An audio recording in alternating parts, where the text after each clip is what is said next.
siguiente, ética y moral son lo mismo. ¿Por qué? Porque etimológicamente moral proviene del latín, de la palabra latina, ¿no? Moras, que significa costumbre, y ética proviene de una palabra griega que es ethos, E-T-H-O-S, está en el libro, ¿sí? Ethos, que en realidad no tiene una traducción adecuada. Pasa lo mismo con la palabra polis, que no tienen una traducción exacta, y tenemos que dar toda una vuelta para más o menos comprender, tratar de acercarnos a qué es eso, qué es ethos. Bueno, cuando los griegos hablaban del ethos, básicamente, en realidad, fundamentalmente hablaban del sentido espiritual, del ser espiritual, de la esencia, de la identidad de un pueblo. ¿Sí? Es la identidad colectiva de una nación, de un pueblo, de una comunidad. Eso es el ethos. Entonces, dentro del ethos, de acuerdo a la visión griega, entraban, justamente estaba, digamos, incluido dentro de la expresión ethos, la idea de las tradiciones que tenía ese pueblo, de la cultura, la religión, es decir, las creencias, las costumbres, obviamente, y los valores, ¿no? Supónganse, el ethos helénico, o sea, el ethos griego era lo que hacía que un griego fuera griego. O el ethos de un argentino es lo que hace que un argentino sea argentino. O sea, es un núcleo vivencial de tradiciones, cultura, creencias, valores, que da identidad. Esto hay que entenderlo en la línea de Aristóteles también, ¿sí? O sea, no es que los griegos se inspiraran en Aristóteles, sino que Aristóteles era griego, ¿no? Y que Aristóteles había dicho que, o sea, cuando da su concepción del hombre, dice que el hombre es un zoon politikon. O sea, cuando él dice que el hombre es un zoon politikon, está justamente diciendo que el hombre es un ser que habita la polis, que pertenece a la polis, es decir, que es un ethos. También ahora que tenemos esta palabra nueva, podemos decir que el hombre es un ethos, es decir, es un ser donde su identidad está dada por un conjunto, por raíces, por un genos, ¿sí? Genos en griego significa raza, linaje, origen. ¿Sí? O sea, está dado por su origen. O sea, no hay una comprensión en este sentido individual de la persona, sino que somos en función o somos dentro de ese colectivo que es la polis. No es lo mismo ser griego que ser egipcio, ¿sí? O no es lo mismo ser griego que ser un persa. ¿Sí? Obviamente ser griego es ser superior para un griego, pero el ethos, ¿sí? Es lo que te hace ser quien sos, pero conforme a una raíz, conforme a un genos, o sea, genos es, insisto, origen, linaje, ¿sí? No es linaje en el sentido, o sea, puede ser linaje en el sentido de decir, bueno, yo provengo de Poseidón, o yo provengo del abuelo Tito, ¿no? Puede ser linaje en ese sentido, pero también es en sentido más amplio, se refiere en cuanto al pueblo, ¿no? Yo soy griego, yo soy de Mileto, yo soy de Atenas, yo soy de Esparta, ¿no? Es esa cuestión de pertenencia, ¿sí? No solamente a la tierra, sino a la tradición, a la costumbre, a los valores de ese lugar o de ese colectivo. Entonces, no tenemos una traducción propiamente para esto. Si bien a nivel, digamos, de lenguaje vulgar, se dice, bueno, esto también es costumbre, ¿no? O sea, moral es costumbre y etos es costumbre. Bien, sí, pero en realidad etos es mucho más amplio que decir costumbre o que decir mora. A nivel del lenguaje cotidiano, ética y moral son sinónimos, lo repito. Pero a nivel de la filosofía se diferencian, ¿sí? Establecemos una diferenciación. Dejamos reservada la palabra moral para todo lo que tiene que ver, digamos, con las costumbres de un lugar, mientras que la palabra ética nos la reservamos para hablar de esa rama de la filosofía, que es una reflexión racional acerca de los principios universales del obrar práctico. ¿Qué quiero decir con principios universales del obrar práctico? Bien, que tratamos de buscar en la razón principios que sean válidos para todos en cuanto o en función del actuar en la polis. ¿Sí? Recuerden que la expresión práctica o práctico en filosofía tiene que ver o está muy relacionada no con el tupper, que puede ser práctico, no con un cierre, que puede ser práctico, sino con la idea de práctico. Cuando hablamos en filosofía es todo el ámbito de la acción humana dentro, insisto, del ámbito humano, o sea, valga la redundancia, ¿no? Porque si yo me voy a,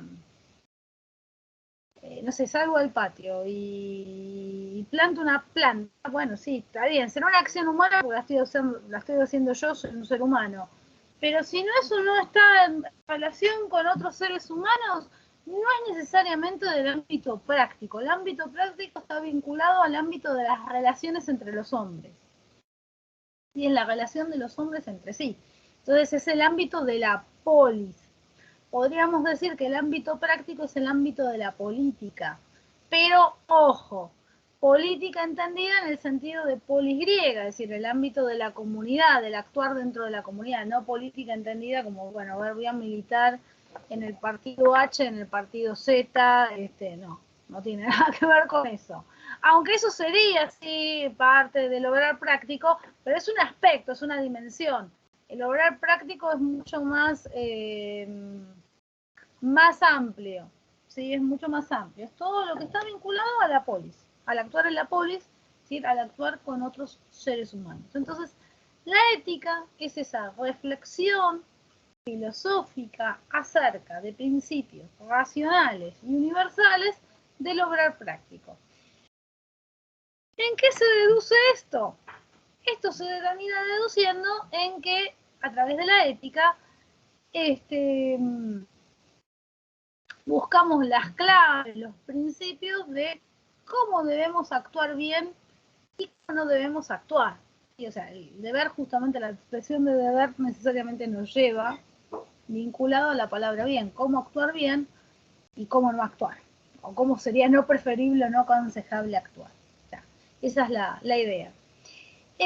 Cuando la filosofía justamente se divide o separa, ¿no? Estos dos terrenos de ética y de moral, ¿sí? Dejando la moral reservada, digamos, para las costumbres de un pueblo y la ética para la reflexión racional, está justamente separando las aguas y estableciendo lo siguiente, que la ética muchas veces puede contradecir la moral de un lugar, ¿sí? Puede contradecir la moral.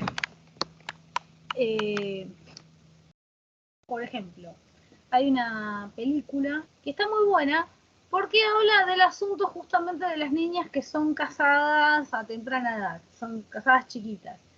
Y en la película está tratado de tal manera donde se las pongo muy sencillo. Es una nena que es obligada a casarse, la nena se escapa de la casa del marido y termina pidiendo asilo, digamos, en un juzgado donde, bueno, hay un vacío legal, entonces un juez se la termina llevando a la casa. El juez tiene una hija, o sea, la lleva a la casa con la familia, no piensen nada torcido, la lleva a la casa con la familia. Él tiene una hija también de la misma edad o prácticamente de la misma edad y entonces ahí muestra, ¿no? La película la diferencia que hay, ¿no? entre la crianza de esta nena y la de la hija del juez, que bueno, que nada, que lejos en vista de casarla tan chiquita o casarla, digamos así, digamos por decisión del padre, ¿no? O de la familia. Se celebra el juicio, la divorcian obviamente, pero lo interesante de la película es que justamente se muestra que ese casamiento, que si bien desde una perspectiva racional, como va a mostrar el juez, es algo bestial o brutal, no obstante, para el que está inserto en cierta cultura no puede ver esa brutalidad. O sea, está asumido como que es así y no hay un cuestionamiento, obviamente mucho menos criticismo, olvídense, ¿no? Cero criticismo de eso, y es muy difícil desarticularlo.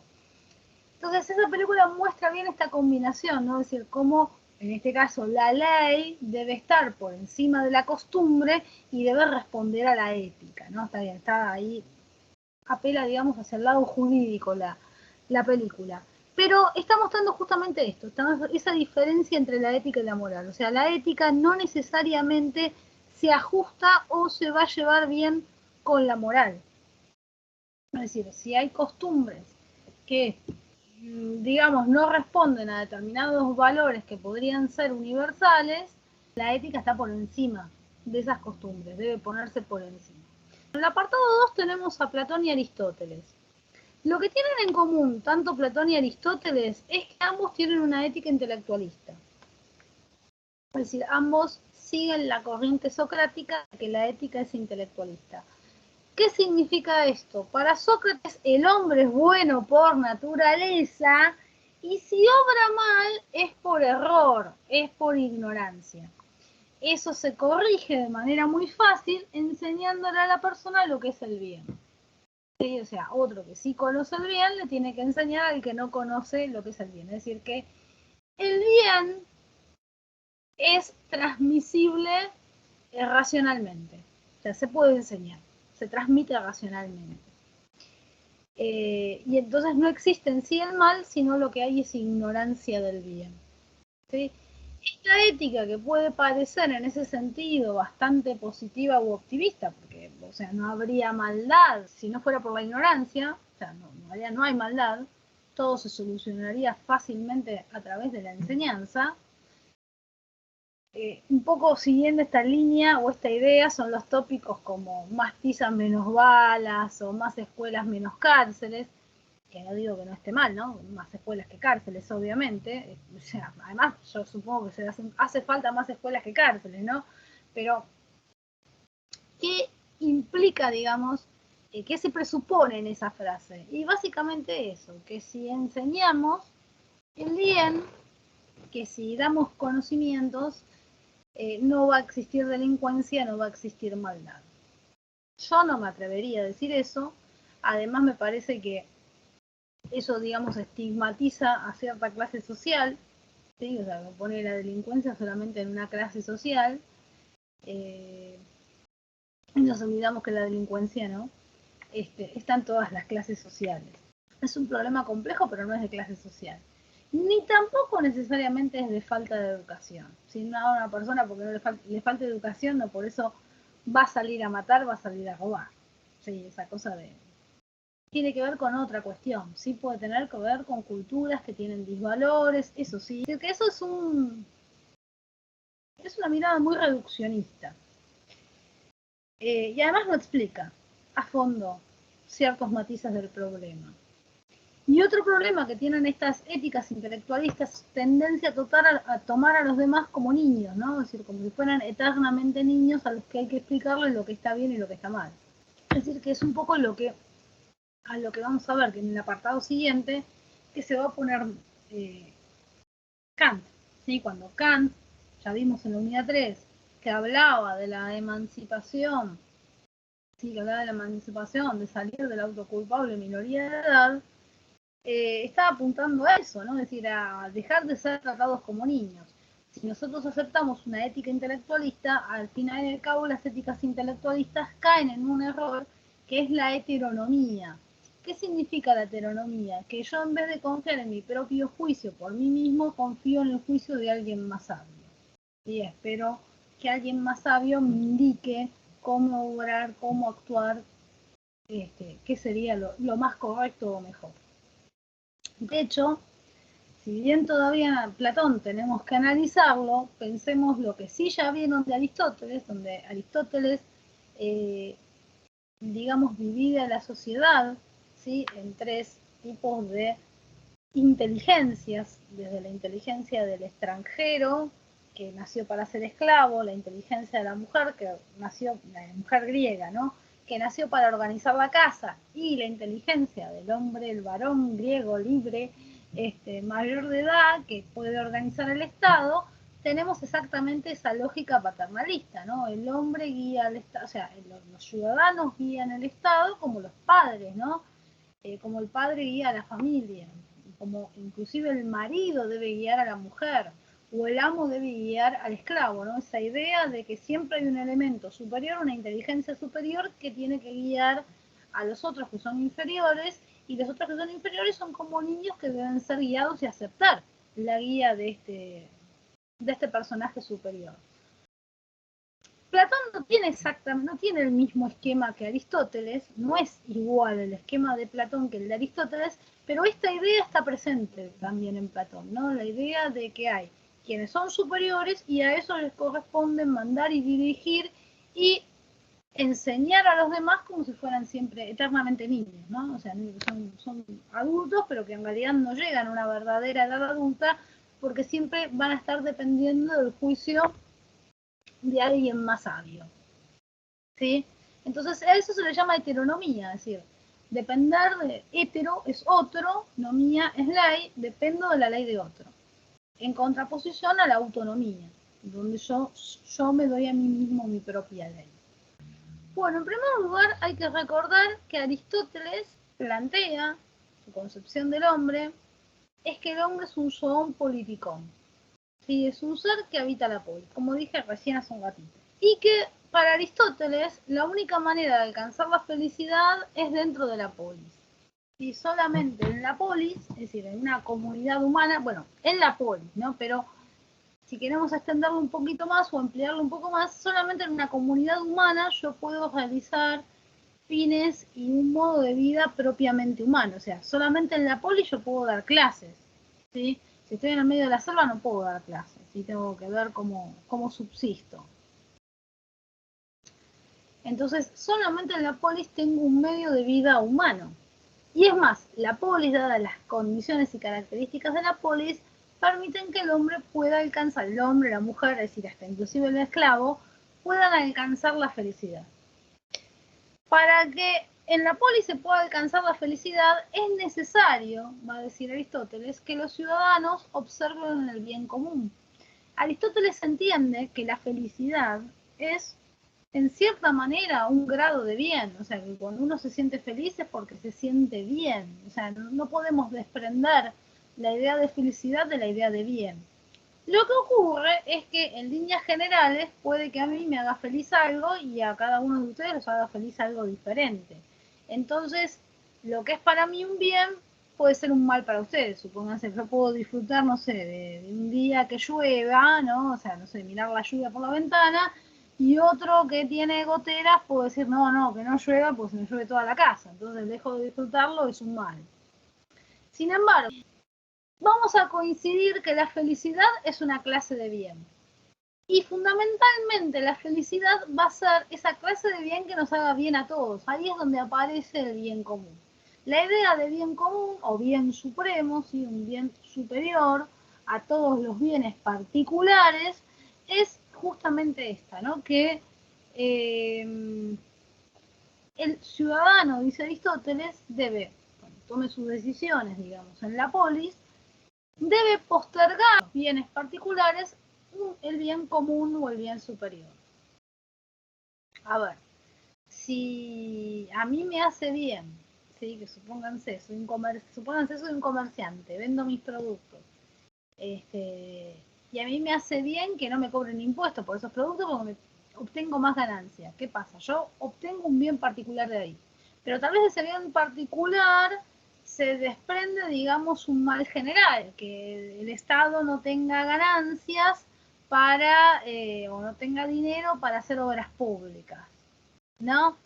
Entonces yo no puedo legislar en función de mi propio bienestar y decir, bueno, no, que como soy comerciante y como acá somos varios comerciantes, bueno, que no tengamos impuestos, así tenemos más ganancias. ¿Por qué? Porque estoy generando un malestar general.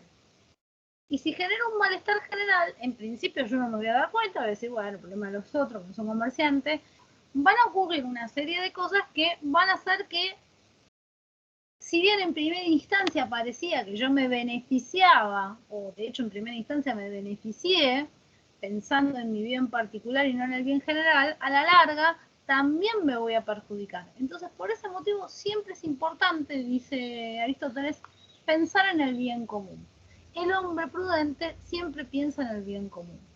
De hecho, Aristóteles distingue entre dos tipos de sabiduría, ¿sí? La sabiduría teórica, que es la que está vinculada al conocimiento, y la sabiduría práctica, que es la que está vinculada justamente a la polis, al actuar en la polis. Quise decir la virtud teórica y la virtud práctica. Lo que pasa es que la virtud teórica, a Aristóteles le llama sabiduría, ¿sí? ¿Cuál es la virtud teórica? Tener mucho conocimiento, o sea, ser sabio. Y a la virtud práctica, Aristóteles la llama prudencia, pero también la llama sabiduría práctica. Por eso de ahí hice la confusión que dije dos tipos de sabiduría. En realidad son dos tipos de virtudes.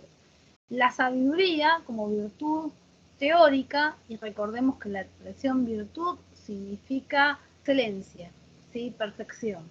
¿Sí? Entonces la perfección a nivel teórico es ser sabio, y a nivel práctico, es decir, a nivel de las relaciones con los otros seres humanos, la virtud es ser prudente. ¿Sí?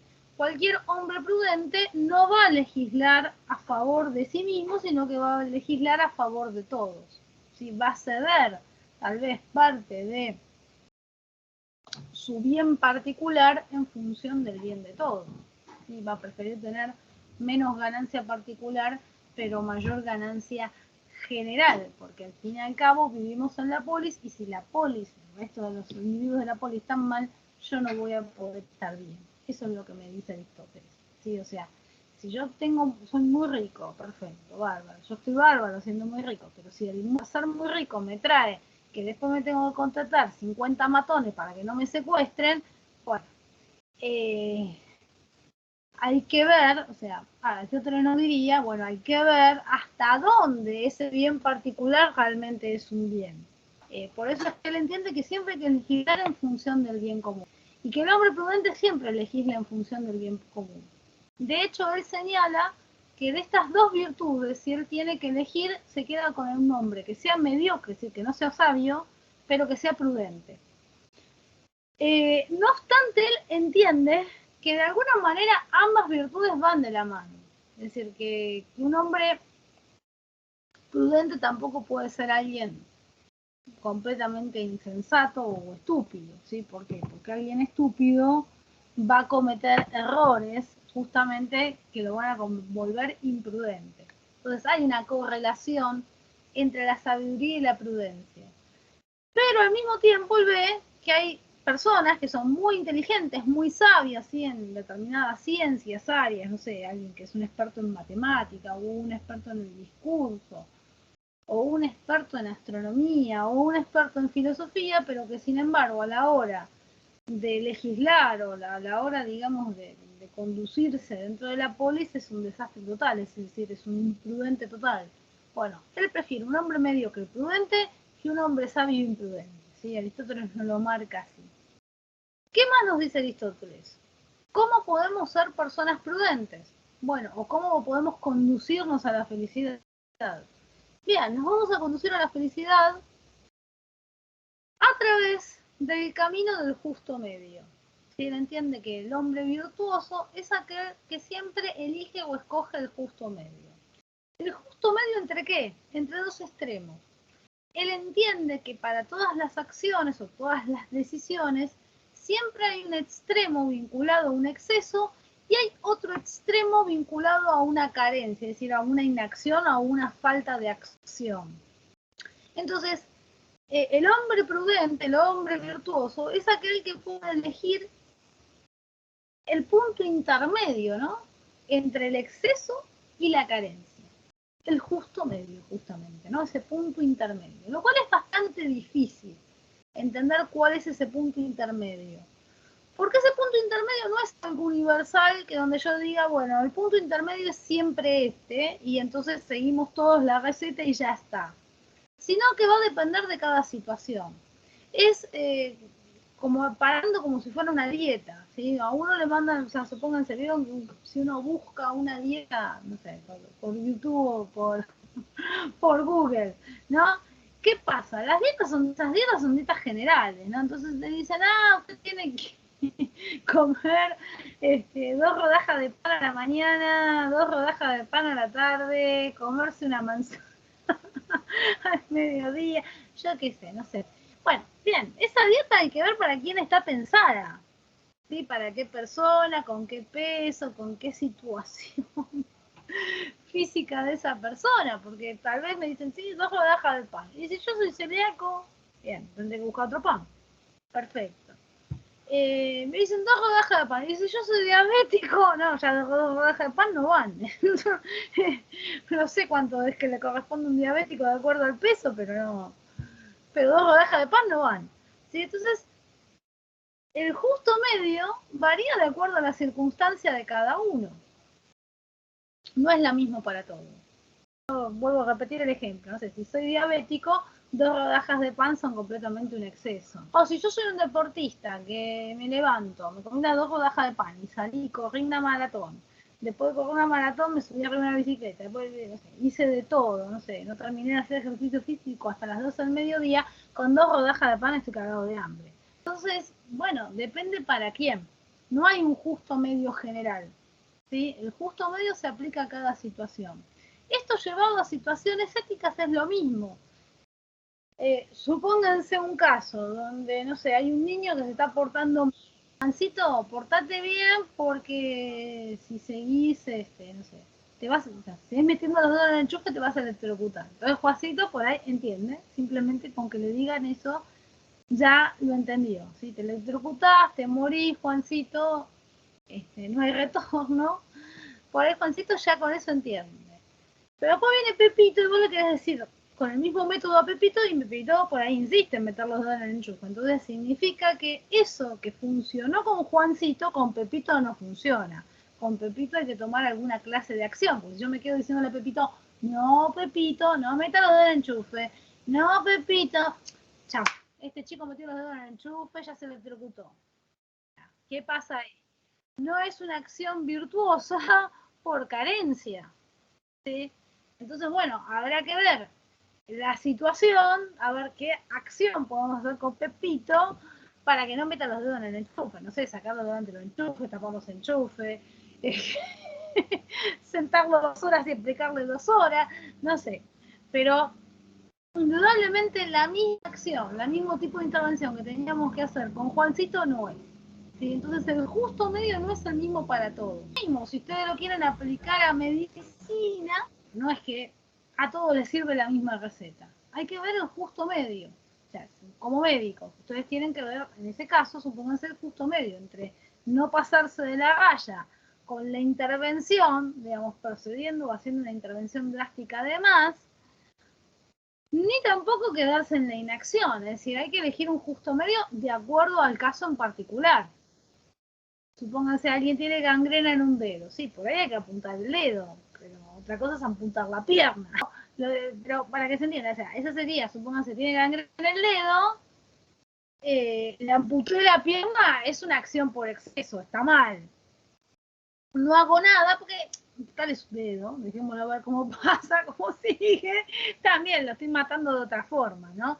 Entonces hay que obrar siempre con al justo medio, que no es fácil, porque hay que medir en cada situación cuál sería el justo medio. Bueno, el hombre prudente, el hombre o el hombre virtuoso, que se va construyendo su virtud o va haciendo su virtud paso a paso, en cada decisión, que es lo mismo, en este caso hombre virtuoso y hombre prudente, bueno, es aquel que tiene la capacidad de elegir siempre ese justo medio o al menos andar ahí cerca del justo medio, porque para Aristóteles el justo medio exacto es realmente muy difícil de cumplirlo, pero bueno, con que podamos andar más o menos cerca del justo medio, ya eso nos convierte en personas lo suficientemente virtuosas.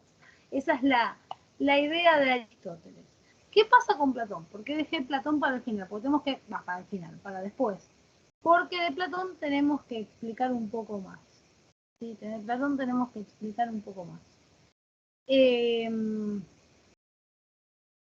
nos dice Platón? Bien, en primer lugar, para entender Platón, la ética de Platón, tenemos que entender prácticamente todo Platón. Realmente es muy difícil entender la ética de Platón aislada. Bien, en primer lugar tenemos que volver al Platón que vimos en la unidad 2, ¿sí? Que nos decía el Platón de la unidad 2 que hay dos tipos de realidades, una realidad sensible, una realidad racional, que la realidad sensible depende su fundamento de la realidad racional, ¿sí? O sea, sí, la cosa, el mate sensible, ¿no? Depende de la idea de mate, que si no tengo mi razón la idea de mate, yo voy a mirar el mate y no voy a saber qué es, ¿sí? Entonces hay una articulación entre la realidad sensible, es decir, la apariencia, la cosa que se me aparece, y la esencia de la cosa, la idea de la cosa, es decir, lo que es en la razón la cosa, ¿sí? La cosa es lo que es la cosa en los sentidos y lo que es la cosa en mi razón. Y recordemos que para Platón, insisto, lo que es la cosa en los sentidos depende de la razón, ¿sí? ¿Por qué? Porque acá me estoy tomando un mate y ustedes seguramente en sus casas tienen otros mates diferentes del mío, o alguno puede ser que sea parecido o hasta inclusive igualito, pero es otro mate distinto, y la idea de mate es siempre la misma, para este mate o como para cualquier otro mate que se les ocurra a ustedes o que tengan ahí a mano ustedes en este momento, ¿sí? Lo mismo ocurre con las ideas morales, o con lo que es moral, ¿no es cierto? O sea, la palabra justa se inspira en la idea de justicia. El acto justo se inspira en la idea de justicia. La persona justa es una persona que se inspira en la idea de justicia. Es decir, no importa, puede haber miles de actos justos, miles de palabras justas, miles de personas justas, pero todos ellos se inspiran en la idea de justicia. Es decir, que hay una sola idea para multitud de acciones justas, multitud de palabras justas y de personas justas, etcétera, etcétera, etcétera. Las ideas, nos dice Platón, son perfectas, es decir, mejor no pueden ser, son lo máximo que pueden ser. Yo hoy cuando daba esta misma clase a la mañana, les decía, haciendo una comparación burda, porque es una comparación burda, escósica, si se quiere estereotipada, pónganle todas las críticas que quieran a la ejemplificación, pero me parece que es válida como ejemplo, al menos visualmente, es como comparar, ¿sí? Con, yo qué sé, con un actor o una actriz muy bellos, de esos que la mayoría decimos, ah, qué bonito, qué bello que es, o con otras expresiones, no importa, ¿no? O sea, de esa gente que uno dice, ah, la verdad, no le encontrás ni un defecto, y de repente, que está lleno de casos, se hacen una cirugía y vos decís, pero ¿qué se hizo? ¿Para qué se tocó la cara? ¿O para qué? Bueno, ¿qué ocurre ahí? Es tan bello que cualquier retoque en realidad lo termina feando, ¿sí? Bueno, con las ideas ocurriría lo mismo, o sea, las ideas no requieren cirugía porque si hacen una cirugía terminan más feas, o sea, así como están bien, están en lo máximo que pueden llegar a estar, son perfectas. Entonces, de esta manera, Platón entiende que las ideas siempre son positivas, son ideas de cosas positivas, como por ejemplo decir justicia, salud, eh, belleza, nobleza, bondad, valentía, ¿sí? Entonces Platón entiende que la cobardía no es una idea, o sea, no es que existe por un lado la idea de valentía, y si yo soy una persona valiente es que estoy copiando la idea de valentía, y si yo soy un cobarde estoy copiando otra idea distinta, opuesta, que es la idea de cobardía. No, Platón no entiende eso. Platón entiende que si yo soy cobarde es porque no me estoy inspirando en la idea de valentía. O sea, lo negativo es una carencia en Platón, ¿sí? Es ausencia de la idea. Si soy feo es porque tengo ausente la idea de belleza. Si estoy enfermo es porque tengo ausente la idea de salud. Si soy una persona viciosa, defectuosa, es porque tengo ausente la idea de virtud. ¿Sí? Si soy imprudente es porque tengo ausente la idea de prudencia. ¿Sí? O sea, lo negativo es una carencia. ¿Por qué nos importa esto? ¿Por qué me remonté a Platón de la segunda unidad? Bien, porque tenemos que hablar de la idea de bien. ¿Sí? Y para comprender la idea de bien, Platón entiende que justamente si hay algo que tienen en común todas las ideas, además de ser ideas, es que todas son buenas. ¿Sí? Son perfectas, por eso son buenas. Es decir, que todas las ideas a la vez comparten una idea superior, general, una idea que él denomina rectora, que es la idea de bien. ¿Sí? Esta idea de bien, ojo, no confundirse con la idea de bien común o bien general en Aristóteles. ¿Sí? La idea de bien común general en Aristóteles es un concepto de orden práctico, ¿sí? Del orden de la polis, donde yo miro más allá de mis intereses particulares hacia, digamos, el interés general, lo que nos va a beneficiar a todos, no lo que me va a beneficiar a mí solo. ¿Sí? O sea, en ese sentido, Aristóteles, si bien es anterior, no importa que sea anterior, nosotros tenemos que poner así en el mismo plano todos los autores, no tiene nada que ver con Adam Smith, ¿no? Donde en Adam Smith yo velo por mi propio bien personal y demás que se jorobe. Si yo salgo beneficiado, ya está, ¿no? Estoy hecho. Hice negocio, ¿no es cierto? Es un poco la idea de Adam Smith. Acá no, ¿no? En Aristóteles no. Yo tengo que velar por el bien común, por el bien de todos. En Platón, cuando Platón habla de bien, no es el bien común aunque se le parezca, aunque hay una resonancia parecida, no es lo mismo.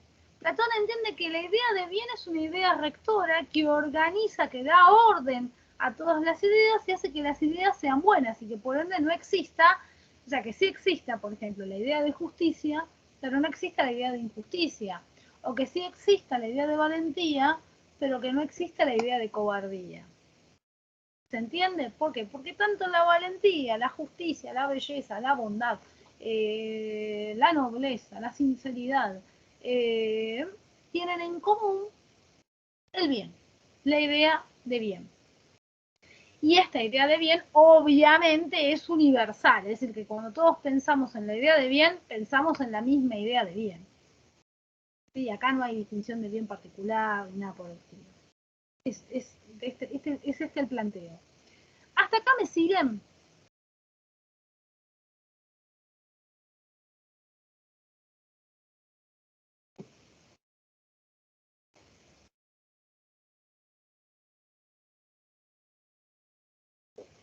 Bien, genial. Continúo.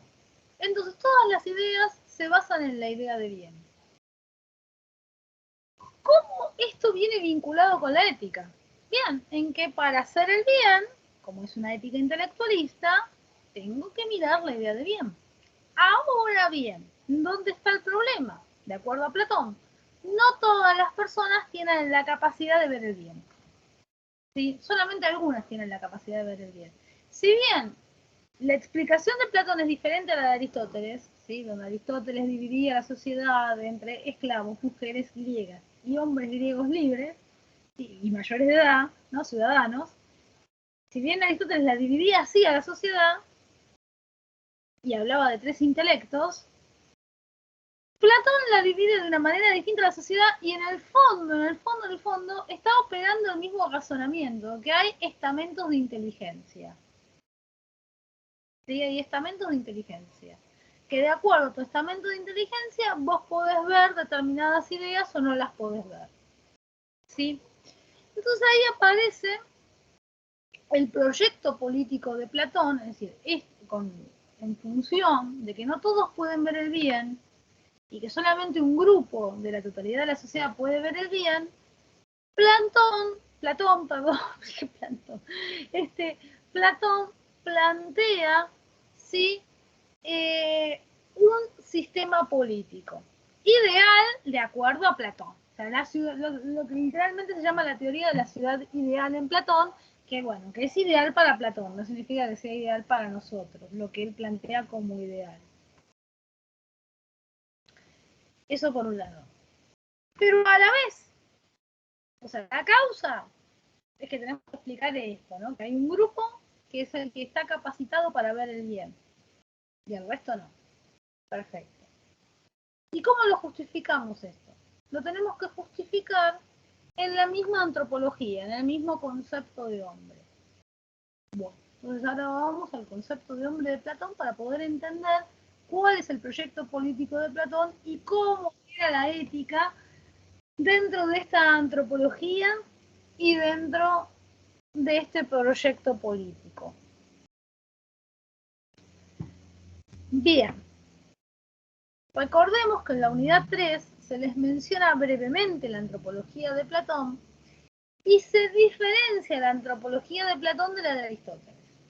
En Aristóteles les decía el texto que Aristóteles entendía al hombre, además de como un zoón politicón, como una unidad sustancial de cuerpo y alma, donde el alma es un principio físico, un principio de la naturaleza, es decir, algo que da vida al cuerpo, que le da movimiento al cuerpo. Cuando se muere el alma, se muere el cuerpo. ¿Por qué? Porque están unidos, no son dos realidades diferentes. Eso es lo que nos decía Aristóteles. Recordemos a su vez que para Agustín el alma ya era un principio espiritual y algunos que habían hecho muy bien el cuadro habían marcado esa diferencia. ¿Sí? Bien. Eso nomás como para de paso repasar, ¿no? De paso vamos repasando y enlazando los conceptos. Que ya estamos ahí, porque el viernes tienen con Mateo el repaso general y el simulacro de examen.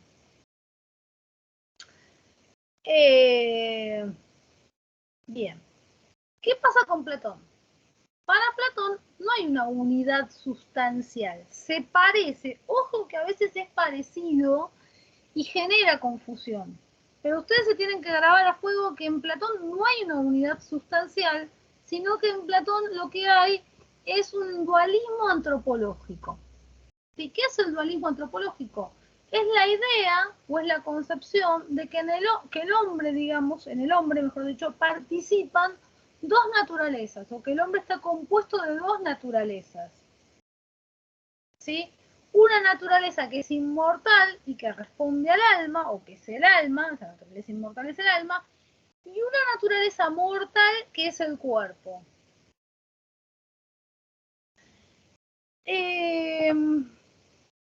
Bien, ¿cuál es la diferencia con Aristóteles? En Aristóteles no hay dos naturalezas. Alma y cuerpo son una misma naturaleza, están unidos y simplemente es una explicación racional decir que el alma le da vida al cuerpo.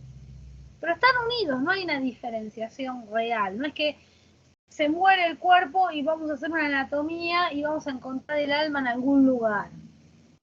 ¿Sí? Porque son una unidad sustancial. En cambio, en Platón son dos realidades distintas. El alma sobrevive al cuerpo y porque sobrevive al cuerpo, el alma reencarna. ¿Sí? Eso está mencionado en la unidad 3.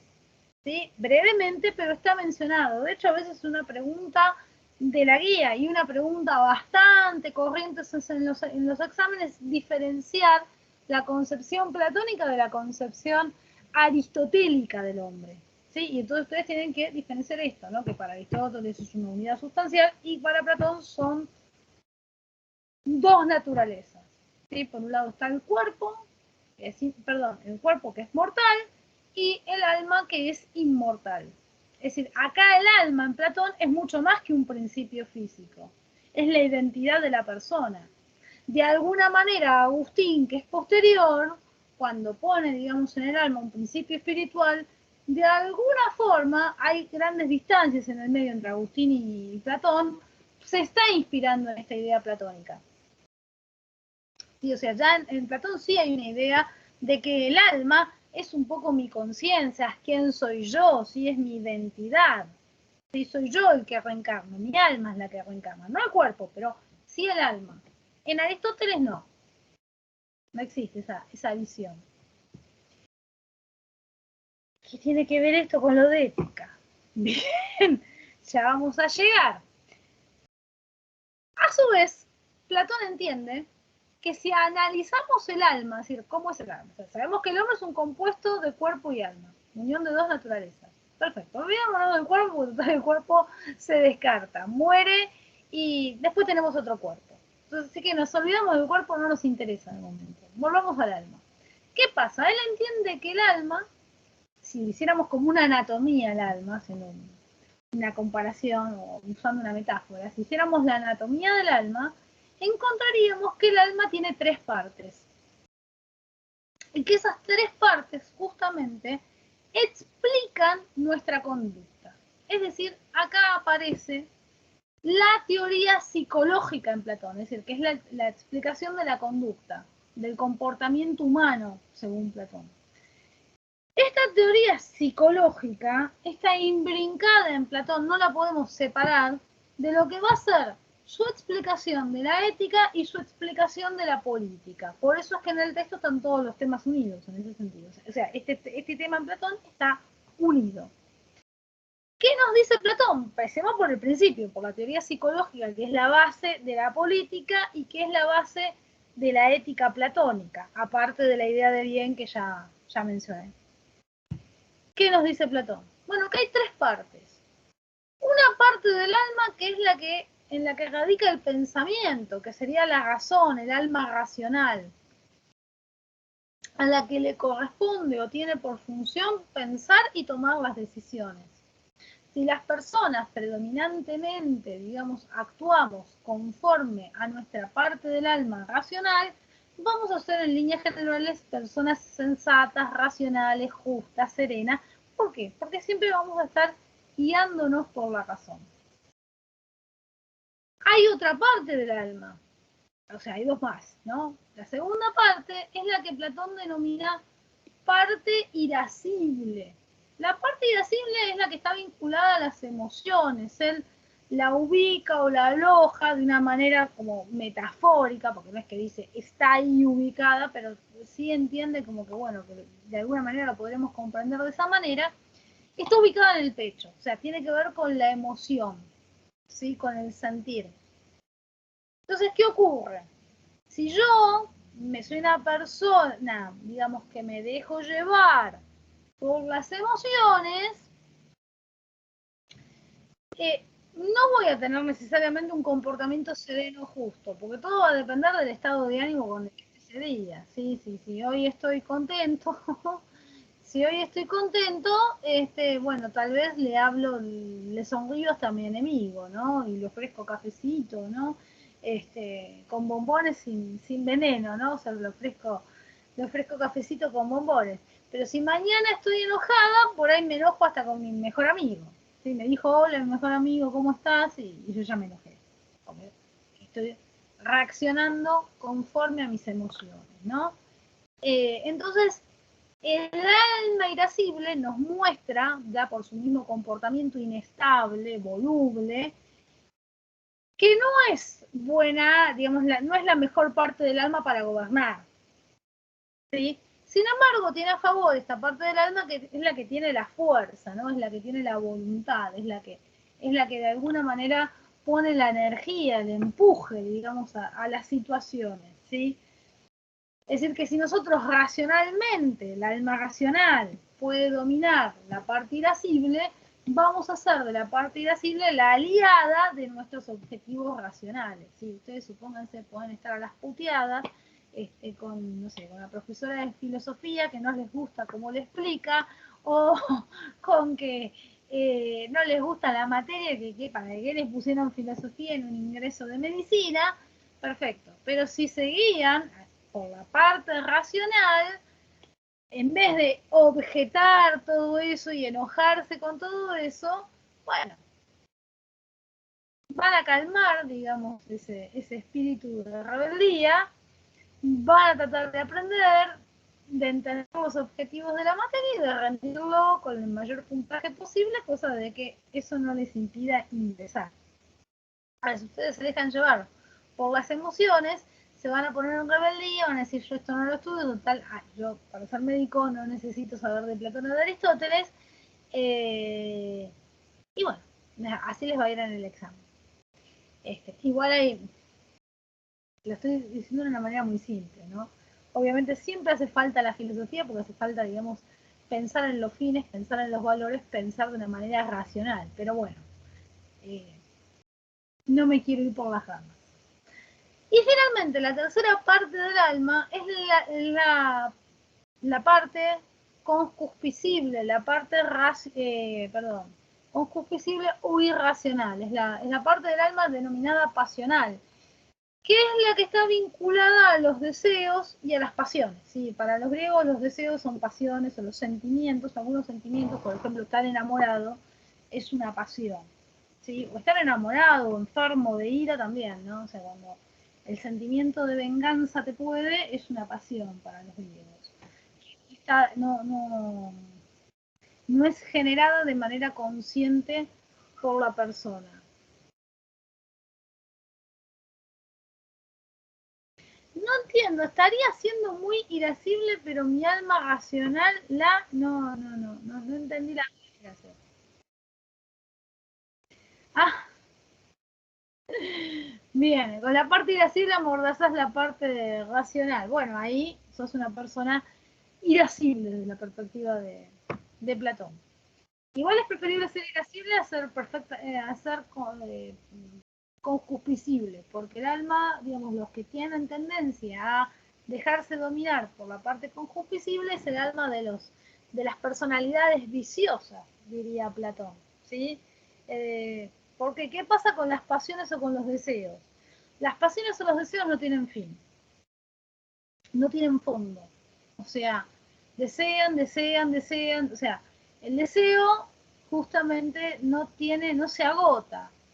¿Sí? Yo siempre doy mis ejemplos así de gorda, y es que si yo hoy puedo querer comerme una torta de chocolate, perfecto, me comí, una torta no, una porción de chocolate, empecé a rever el ejemplo, lo empecé perfecto, bien a lo gorda, me comí la porción de la torta de chocolate, y ya mañana no es suficiente la porción de la torta de chocolate, ya mañana quiero la torta. Sí, y después por ahí me como la torta entera de chocolate y aunque me agarre un ataque al hígado, quiero comerme 2 tortas de chocolate. ¿Sí? O sea, el deseo no tiene límite, no se agota nunca. ¿Sí? Entonces por eso es necesario ponerle coto al deseo. El único que le puedo poner coto es la razón y la fuerza de la irascible, ¿no? Que sería la fuerza de la voluntad, dominar ahí a la parte pasional o racional para que se deje justamente dominar. ¿Sí? A la parte pasional le corresponde ser dominada. Platón entiende que a cada parte del alma le corresponde cultivar, generar, cosechar, como ustedes prefieran, cosechar, no, formar, moldear una virtud, ¿sí? Una perfección distinta. Entonces él habla de la teoría de las 4 virtudes cardinales. ¿Sí? Hay una virtud por cada parte del alma, más una cuarta virtud que es la justicia, que ahora vamos a ver de qué se trata. ¿Sí? Pero primero tenemos que ver las otras. Entonces a la parte racional le corresponde moldear la virtud de la prudencia o de la serenidad. De acuerdo al texto, se traduce a veces por serenidad o por prudencia, que significa decir es la capacidad de evaluar una situación de manera completa y tomar una buena decisión, o tomar una decisión, digamos, donde las consecuencias sean las mejores posibles o las menos graves posibles, dependiendo cuál sea la situación, ¿no es cierto? Entonces, esa es la prudencia, ¿sí? Es la capacidad de deliberar correctamente, es decir, la capacidad de decidir correctamente o lo más acertadamente posible. Sí, ¿quién levantó la mano? Yo, Delfina. Sí, yo me quedé, perdón, en la parte de la primera parte de la división del alma, sería. No, Sí. no sé el nombre y tampoco entendí qué era. Pero no, yo no te estoy escuchando a vos, no te estoy entendiendo. ¿Me volvés a repetir? Sí, que no entendí, no llegué a escuchar el nombre de la parte primera del alma y tampoco entendí ¿qué sería? La parte racional. Es la parte racional la que se dedica a pensar y a tomar decisiones. Entonces a la parte racional le corresponde la prudencia, es decir, es la capacidad de tomar decisiones correctas. Ah, ok. Gracias. ¿Entiendes? Él la aloja en el cerebro esa parte. Y me olvidé decirle que la parte pasional la aloja en el vientre y en los genitales, es decir, donde estarían los deseos, desde la perspectiva de Platón. Bien, a la parte irascible, que es la parte emocional, le corresponde, digamos, moldear la valentía. O sea, el coraje. El coraje entendido justamente como valentía, ¿no? Como esa capacidad de enfrentar las situaciones. ¿Sí? ¿Por qué? Y porque no siempre vamos a tener coraje. O sea, hay situaciones, la verdad, que uno no quisiera tener que enfrentarlas, pero las tiene que enfrentar igual. ¿Sí? Yo qué sé, ustedes como médicos van a tener millones de situaciones que por ahí realmente no son deseables de enfrentar, pero las tienen que enfrentar. Por ejemplo, no sé, darle a una persona, un enfermo, de parte de decirle que, yo qué sé, que es terminal. ¿Cómo se lo decís? O decírselo a la familia. ¿Cómo se lo decís? O sea, tenés que buscar la vuelta y decírselo, tenés que tomar la valentía y decírselo. Tampoco significa ser un frío total, y decir, bueno, mire, usted se muere acá 2 días, ya está muerto, está liquidado, bueno, lo siento mucho. Palmadita en el hombro y bueno, que hay gente así, que hay médicos así, los hay desde ya. Pero bueno, sin ir al extremo de la frialdad, de alguna manera lo tenés que comunicar. Y eso implica un acto de valentía. ¿Sí? Otro acto de valentía puede ser, digamos, tener que operar a veces en una emergencia. A veces, por ejemplo, las peores operaciones para los cirujanos son las que se producen en accidentes. ¿Sí? Porque en accidentes, o sea, una cosa es operar a alguien que tiene una enfermedad, que no significa que vaya a salir bien la operación, pero bueno, de alguna manera hay algo que está ordenado ahí, digamos, hay un orden, pero cuando es un accidente está todo el organismo, a veces está el organismo completamente reventado, tenés que reconstituir, es un desastre, y son las operaciones más difíciles para los cirujanos. Son realmente difíciles y tenés que hacer mucha valentía, porque realmente no se ve nada, no se distingue nada, es un desastre. A veces se pueden salvar, a veces no se pueden salvar, pero realmente tenés que enfrentar esa situación, ¿sí? Porque, bueno, también, salvo que seas un inconsciente total, que no dudo que exista gente que sea inconsciente total y que dice, bueno, se murió, ya está. En líneas generales es muy frustrante para un médico operar y que salga mal, ¿no? O sea, por más que sepas que el pronóstico no es que es negativo, aun cuando vas con un pronóstico negativo, siempre el médico se pone en el desafío de que va a poder, que lo va a lograr, que va a poder hacer ese cambio significativo, ¿no? Entonces, eso es la valentía. También la valentía es enfrentar la guerra. Y ahora vamos a entender por qué uso este ejemplo. Entonces, a la parte irascible le corresponde moldear, cultivar la valentía, es la capacidad de enfrentar las situaciones. Yo di estos ejemplos, pero otros ejemplos de valentía puede ser, no sé, tener que dedicarte a cuidar un pariente enfermo, ¿sí? O sea, resignar algunas cosas en tu vida para cuidar un pariente enfermo. Es parte de la valentía, ¿sí? Es parte de lo que tenés que hacer, de tu deber y de el valor de enfrentar las situaciones, no de huir de las situaciones. Hay una película que sacaron ahora de Netflix que estaba buena y eso me fue de la cabeza cómo se llamaba, estaba buenísima, por Dios. Bueno, les digo más o menos de qué se trataba, no me puedo acordar el nombre. Era una película china, ubicada en Hong Kong, donde se trata de un hijo de mediana edad que creo que estaba diagnosticado con esquizofrenia o algo por con una enfermedad o con depresión, no me acuerdo, una enfermedad mental. Entonces está al cuidado de un padre. Un padre que ya está anciano. Y bueno, en un determinado, el hijo trata de salir adelante, pero bueno, le pasa algo y tiene un retroceso, ¿no? Entonces el padre está desesperado, ¿no? Buscando solución, qué puede hacer, ¿no? Con el hijo. Y todo el mundo le aconseja que lo interne al hijo. Inclusive el mismo hermano, ¿no? O sea, el otro hijo le aconseja que lo interne, ¿no? Y es más, ese mismo hermano agarra y le dice lo siguiente, ¿no? Que, bueno, que él ya está grande, o sea, que el padre está grande para cuidar al hermano, que lo mejor es internarlo, porque ahí lo van a cuidar quienes saben, y que además, de paso, como él está grande y tuvo un accidente en el tobillo, bueno, no podía caminar bien y que probablemente no pueda trabajar en mucho tiempo y bla, bla, bla, le conviene irse a una residencia geriátrica y ya está, ¿no? O sea, donde lo van a cuidar a su vez a él también. Y va a estar tranquilo, ¿no? O sea, esa es la respuesta del otro hijo.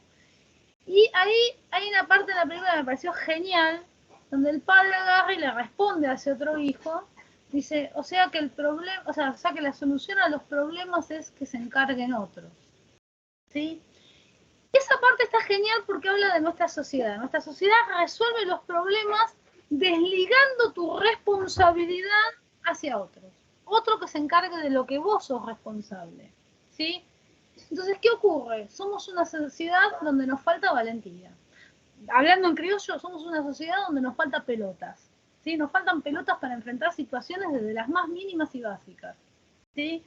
Entonces nos volvemos, y hablando mal y pronto, y a propósito, somos una sociedad forra.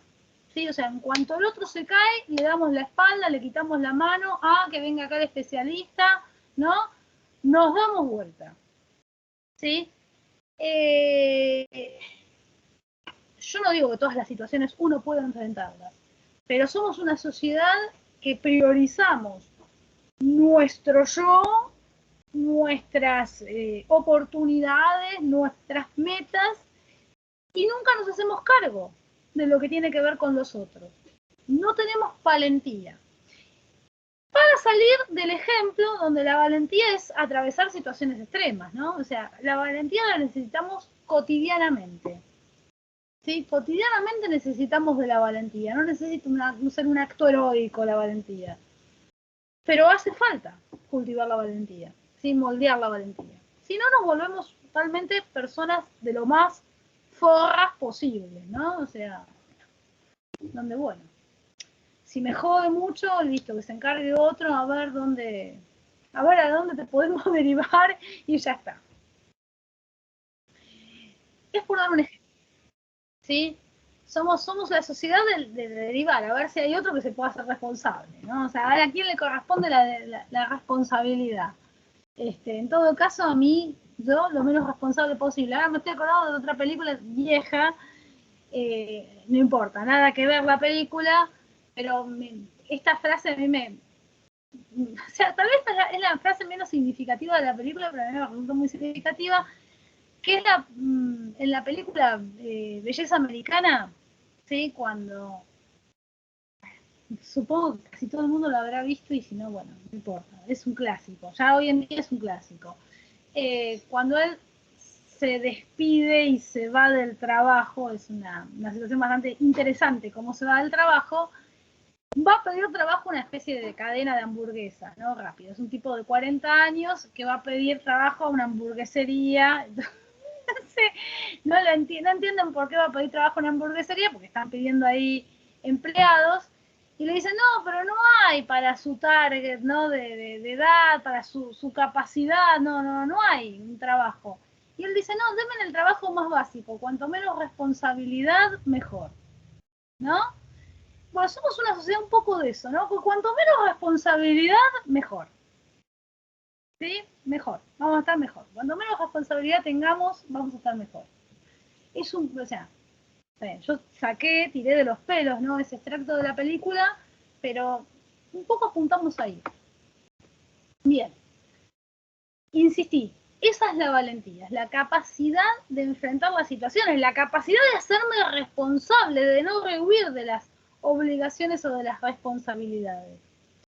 Y la tercera parte del alma, si era la parte concupiscible deseante, le corresponde la virtud de la templanza o de la moderación. ¿Sí? ¿Qué significa o qué es la templanza para Platón? La capacidad de aceptar lo que me diga la razón. ¿Sí? Si mi deseo dice, quiero comer una torta de chocolate. Mi razón me dice, no, mira, ya comiste demasiadas calorías esta semana, no tenés ya permitido, ya te lo comiste por partida triple, no comes más dulces en esta semana, por decir una forma, ¿no? Entonces es la capacidad de aceptar lo que me indica la razón. O si soy diabético, supongo, así lo pongo bien claro, el ejemplo es más evidente todavía, y yo digo, ¿qué? Tengo ganas de comerme una torta de chocolate. Bueno, la razón va a decir, no, mira, si te comes una torta de chocolate, te va a agarrar un pico de glucosa y por ahí no la contás, o la vas a pasar mal. Entonces, mejor obvia la torta de chocolate. ¿Sí? Por dar un ejemplo. Sí, tal cual, Rodrigo. Es una sociedad egocéntrica y egoísta, completamente. Bien. Entonces tenemos estas tres virtudes, que son tres virtudes cardinales, pero nos falta una cuarta. ¿Por qué digo cardinales? Porque son las tres virtudes básicas, según Platón, que necesitamos para ser una persona virtuosa. ¿Cuál es la cuarta virtud? Bueno, la cuarta virtud es el resultado de estas tres. Tiene que ver con el buen funcionamiento del alma, es decir, con que el alma funcione armoniosamente. ¿Qué significa que el alma funcione armoniosamente? Que cada parte del alma haga lo que le corresponde.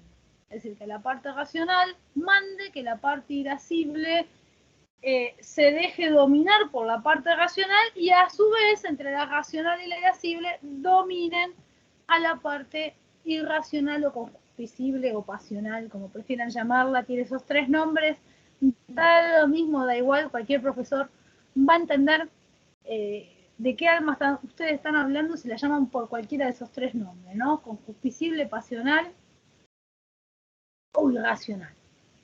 ¿Sí? Úsenle el que más les guste. Todos lo vamos a entender, no es que a un sector de los profesores no van a entender de qué ustedes están hablando. ¿Sí? Entonces, la justicia es la armonía entre estas tres partes del alma y que cada parte del alma haga su función, haga lo que le corresponde. ¿Sí? Esto es la teoría ética para Platón. ¿Sí? Cosechar estas actitudes, cosechar, bueno, sí, cosechar, porque primero las tuve que cultivar, cosechar, sembrar, ¿no? Generar estas virtudes en el alma para ser una persona justamente virtuosa. O sea, que ser virtuoso es ser prudente, valiente, temperante y justo. ¿Sí? Eso es ser virtuoso para Platón. ¿Qué relación tiene esto con la teoría política, que también está ahí en el apartado A? La relación siguiente, que Platón entiende que la sociedad, que la polis, es como un macrocosmo, o sea que el individuo es como un microcosmo y la polis es como un individuo, pero en mayor escala, en mayor grado. ¿Sí? Es como mirar, él compara, digamos, al individuo con las letras en caracteres chiquitos y a la ciudad con la letra en carácter grande. Entonces él entiende que una ciudad ideal no debe ser democrática. ¿Por qué? Porque no todos los individuos están capacitados para gobernar. Muchos son individuos irascibles, muchos son individuos pasionales, entonces no tienen capacidad para gobernar. Entonces él dice que hay que formar un nuevo tipo de sociedad, es decir, hay que olvidarse la sociedad que esta sociedad está completamente corrupta, o sea, no se salva desde ningún lado, hay que mudarse a otro lado y formar una sociedad de cero. Un poco esa idea de formar una sociedad de cero y mudarse a otro lado está en la trilogía, ¿vieron? De Divergente está eso, y también está en la película vieja denominada La Aldea, que me parece que en YouTube está bajo el nombre del Bosque. Que ahora está media trillada esa película, pero en su momento, bueno, estuvo buena, ¿no? En su momento, en la aparición, en su contexto, estuvo buena. porque habla de eso, ¿no? De gente que forma una sociedad aparte, o sea, tratando de alejarse del mal, ¿no? De toda la corrupción social, forma una sociedad aparte fundada en otros principios, ¿no? O en principios que entienden que sí son morales. Bueno, Platón entiende que hay que fundar una ciudad desde cero, y en esas ciudades de cero hay que seleccionar desde que son chicos a los más inteligentes. Ojo, lo estoy simplificando, ¿sí? Estoy simplificando, es más complejo, pero lo estoy simplificando en función de, digamos, de lo que ustedes ven, ¿no? Hay que seleccionar a los que son más inteligentes, a su vez someter a esos que son más inteligentes a pruebas de a ver si son honestos, son nobles, son buenos amigos, si son avariciosos o no. Bueno, y si cumplen el estandarte ético que pretende la ciudad, justamente que sean justos, nobles, sinceros, que no tengan ambiciones, que sean buenos compañeros, etcétera, etcétera, etcétera, bueno, esos niños podrán ser educados para ser gobernantes e integrar el día de mañana una casta de gobernantes. Él entiende que una ciudad ideal debe estar gobernada por una aristocracia intelectual. La expresión aristocracia significa gobierno de los mejores. Entonces, si yo digo que es una aristocracia intelectual, me estoy refiriendo que es el gobierno de los mejores intelectualmente. Entonces, de ahí viene la teoría, o lo que alguna vez por ahí escucharon, o está también mencionado en el libro, del rey filósofo o de los gobernantes filósofos. Porque para Platón, al filósofo, o mejor dicho, a los filósofos, les corresponde mandar. Son el representante en la ciudad del alma racional en el individuo. ¿Sí? Son el representante en la ciudad del alma racional en el individuo. ¿Por qué? Porque el filósofo es aquel que sí está capacitado para ver el bien. Es aquel que sí puede ver la idea de bien. Ahora voy a explicar por qué. Falta que explique por qué puede ver la idea de bien. Continúo con la teoría política porque si no queda muy mezclado. Pero hay una explicación. La explicación conforme a Platón de por qué el filósofo es el que puede ver el bien y el resto no. Y entonces el filósofo, como es el que puede ver el bien, es el que puede enseñar el bien. Ética intelectualista, como les decía, y ética paterna. O sea, esta ética intelectualista es necesariamente una ética paternalista. ¿Sí? O sea, tengo que ir guiando al otro como si fuera un rebaño, como si fuera un niño, lo tengo que ir educando. No importa que sea un adulto. Yo le tengo que estar diciendo qué es lo que tiene que hacer, qué es lo mejor por su bien. ¿Sí? Luego le siguen, en esta sociedad ideal, de acuerdo a Platón, los guerreros o los guardianes. Los guardianes son aquellos que van a tener las funciones justamente de las fuerzas que hoy en día serán las fuerzas armadas. ¿Sí? O sea, tienen la función de las milicias, de defender, digamos, a la ciudad de la invasión extranjera e inclusive de guardarla del orden interno. Esos son los guardianes. Y los guardianes son aquellos a los cuales hayamos distinguido desde chiquitos que predominaba en ellos, ¿sí?, la parte del alma irascible. Pero no hace, o sea, no es suficiente que predomine en ellos la parte del alma irascible. También, al igual que los gobernantes o que los filósofos, hace falta testear si estos chicos realmente tienen valor, es decir, si también son nobles, son sinceros, no son avariciosos, ¿sí? Porque si un guardián es un avaro, va a ser un guardián corrupto rápidamente. O si un guardián no es sincero, bueno, va a vender a los amigos por cualquier cosa o va a decir mentiras. O sea, no solamente hace falta que les predomine, digamos, la parte del alma irascible, sino hace falta que tengan una serie de virtudes. ¿Sí? Y finalmente van a estar los productores. ¿Sí? Los productores son los campesinos, los artesanos, los comerciantes, aquellos que se dedican, digamos, al sostenimiento económico de la ciudad, el pueblo, ¿sí? El pueblo directamente, y al pueblo es el que se corresponde, digamos, con la parte del alma concupiscible. Entonces al pueblo lo que le corresponde es cultivar la virtud más que nada de la templanza, ¿sí? De aceptar las decisiones que tomen los gobernantes. Si hacemos un paralelo con la película Divergente, que la película Divergente se está inspirando en parte en Platón, ¿sí? Ay, no me acuerdo cómo que lo llamaban en la película Divergente. No son clanes, son... Tampoco son castas, no me puedo, son como sectores de la sociedad, no tiene un nombre, no me puedo acordar. Bueno, los sectores de verdad, que era justicia, de verdad, que era justicia, y de conocimiento o sabiduría, que eran los científicos, entre ellos está repartido el poder, ¿sí? Son los que gobiernan. ¿Sí? O sea, en la película es entre esos dos sectores y entre verdad aliado a sabiduría, gobierno, son los que tienen el poder.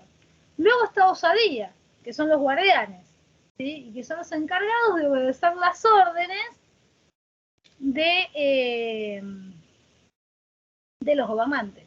Y finalmente estaba abnegación, que eran los campesinos, y no me acuerdo bien otro estamento más que no me puedo acordar cómo era, que se me fue completamente de la cabeza cuál era, que bueno, que básicamente abnegación, justamente el nombre lo está diciendo, era ser temperante, ¿no? O sea, estar abnegado, aceptar, digamos, lo que disponen los gobernantes.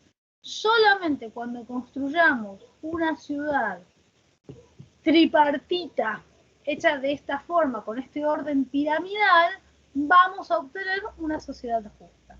Aclaro un segundo, que esta sociedad de Platón, que uno dice ideal y bla, bla, bla, y que, bueno, que habría que ver si es ideal o no, como diría una alumna mía que tengo en otra comisión, simpático el muchacho, hay que pensar lo siguiente, que en este orden platónico se inspiraron en la época medieval, nada más que cambiaron los nombres, o sea, el rey filósofo eran los sacerdotes, los guerreros eran los monarcas y su aristocracia, que en realidad los aristócratas originalmente eran guerreros, eran una especie de mercenarios, ¿no? que defendían el territorio de un monarca, ¿sí? De un rey, y después, bueno, de a poco se fueron enriqueciendo y volviendo señores feudales. Y finalmente el pueblo, que está para trabajar y obedecer, ¿no? Para comprender y obedecer, en el mejor sentido aristotélico. Bien, ¿por qué dije que el filósofo solamente es el que puede ver el bien? ¿Sí? No solamente porque en él predomina la idea, el alma racional, sino también esto se basa en un mito que da Platón sobre la reminiscencia, es decir, sobre la reencarnación y la reminiscencia. Platón nos dice lo siguiente, que el hombre, digamos, o sea, hace un mito, crea un mito. O sea, Platón siempre ha creado mitos, cuentitos, ¿no? Para explicar algunas cosas que, digamos, muy racionalmente no las podía explicar. Entonces él crea un mito que lo llama el mito de Er, en la República, en el libro 10 de la República, donde en ese mito Er es un guerrero que muere en batalla junto con sus compañeros, y los dioses deciden que él sobreviva en realidad a la batalla. Pero no obstante que esté 3 días, creo que es 3 días muerto, 5 días, no me acuerdo. Son un par de días que tiene que estar muerto para ver cómo es el ciclo de las almas y contarlo a los demás, ¿no? Que bueno, que hay vida después de la muerte, básicamente. Entonces, mueren todos en la batalla, entre ellos Ser, y él puede ver, puede apreciar cómo las almas de sus compañeros y la propia ascienden hasta el cielo, hasta el mundo de las ideas. Mientras que a la par que ellos están ascendiendo, hay otras almas que están descendiendo y yendo a ocupar diferentes cuerpos. Bueno, las almas están en un periodo X, porque no es un periodo cronológico, en el mundo de las ideas. ¿Por qué digo que no es un periodo cronológico? Porque no hay tiempo. Si en la razón no hay tiempo. No hay tiempo ni espacio. Pero bueno, están en el mundo de las ideas y al estar en el mundo de las ideas, ven las ideas cara a cara, pueden ver la idea de bien cara a cara, es decir, que todo el mundo va a conocer la idea del bien. Sin embargo, después de un tiempo, que insisto, no es cronológico, no son ni 5 minutos, ni un día, ni una semana, un tiempo, un lapsus, las almas están obligadas a reencarnar, a volver al cuerpo. Pero antes de volver al cuerpo, los dioses nos obligan a que tomemos agua del río Leteo, que es el río del olvido, ¿sí? Porque Lete en griego significa olvido, entonces el río Leteo significa río del olvido. ¿Qué pasa? Algunas almas toman agua con discreción, entonces son esas almas las que después reencarnan y recuerdan de mejor manera las ideas. ¿Sí? Entre ellas va a estar el filósofo. El filósofo es aquel que bebió poca agua del río Leteo y entonces recuerda bastante fielmente la idea de bien. Mientras que va a haber otras almas, entre ellas las de los, por ejemplo, todo lo que sean los campesinos, los comerciantes, donde se bebieron un poco más todo el río, ¿no?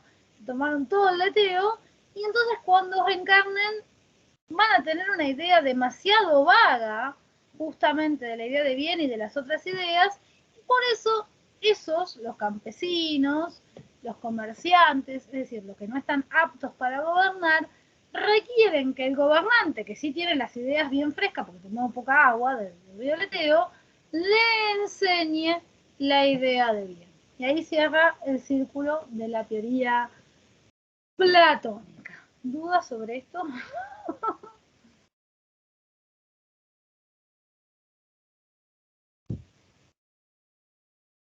Los escucho, ¿eh? ¿Dudas del apartado 2? De Platón y Aristóteles. Lisa, ¿qué vas a hacer, hija?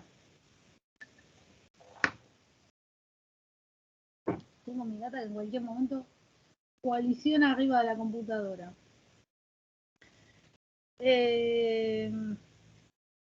Los escucho. ¿Dudas sobre este apartado?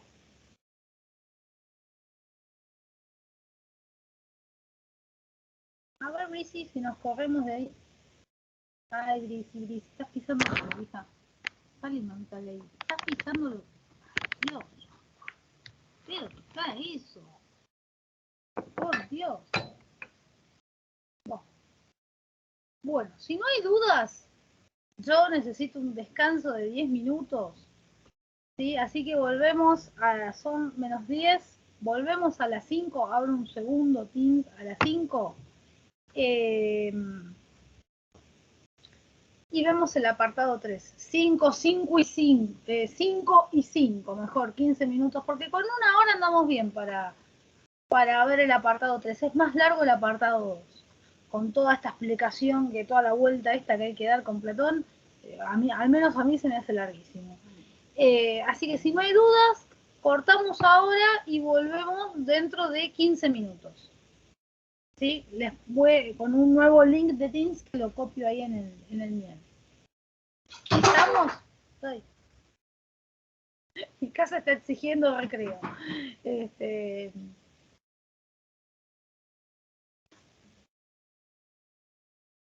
Bueno, nadie responde que no, así que supongo que sí. Bueno, gente, los veo en 15 minutos. Necesito tomar 15 minutos de aire, porque la verdad que, por más que yo lo sepa de esto, o sea, estar una hora y media hablando de Platón y Aristóteles, la verdad que genera un poco de cansancio físico. Así que los veo en 15 minutos. Sí, además también me renuevo un poco el agua del mate, que ya está más frío que no sé qué. Nos veo en 15 minutos con un nuevo link. Nos vemos, profe. Y escucho las dudas que tengan, ¿no? Bueno, nos vemos en un ratito.